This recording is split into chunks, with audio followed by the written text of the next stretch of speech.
How Indonesia balances its relationships with China and the US amid those two countries' increasingly intense rivalry is a key challenge for the new president. Here's Andrejka Natalagawa, an Associate Fellow for the Southeast Asia Programme at the Centre for Strategic and International Studies in Washington, D.C. When you look at Indonesia's relationships with its partners, they're complex. If you take China, for example, and sort of the enormity of the economic relationship between Indonesia and China, both in terms of investment, in terms of trade in goods and services, that's a critical relationship.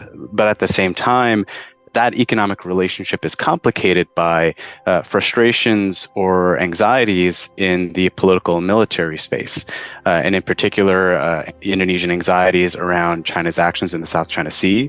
The complexity of the relationship with China is matched by that with the USA. Then when you look at the United States, it's almost the inverse, where the amount and level of political and military cooperation has been quite positive, but there's a sense in Jakarta that the United States isn't being as engaged as it could be on economic affairs and on economic engagement. But Indonesia's geographical, cultural and economic positioning means it can still maintain cordial relations with both countries rather than pick a side.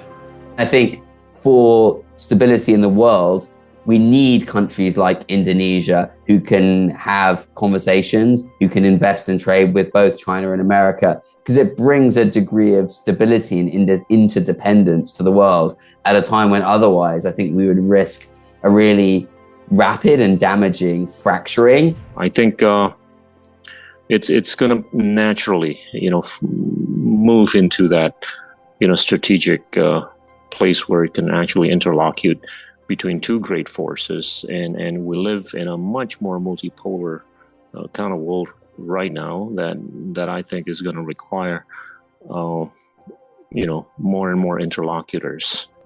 President-elect Prabowo Subianto is expected to be more focused on foreign affairs than Widodo. President Jokowi has been much more economically oriented. Many of his foreign policy initiatives have hinged on domestic political matters, and sort of that being the focal point of his international initiatives. We expect that President Prabowo will be a bit more of an internationalist and a bit more hands-on engaged when it comes to foreign policy and defense in particular.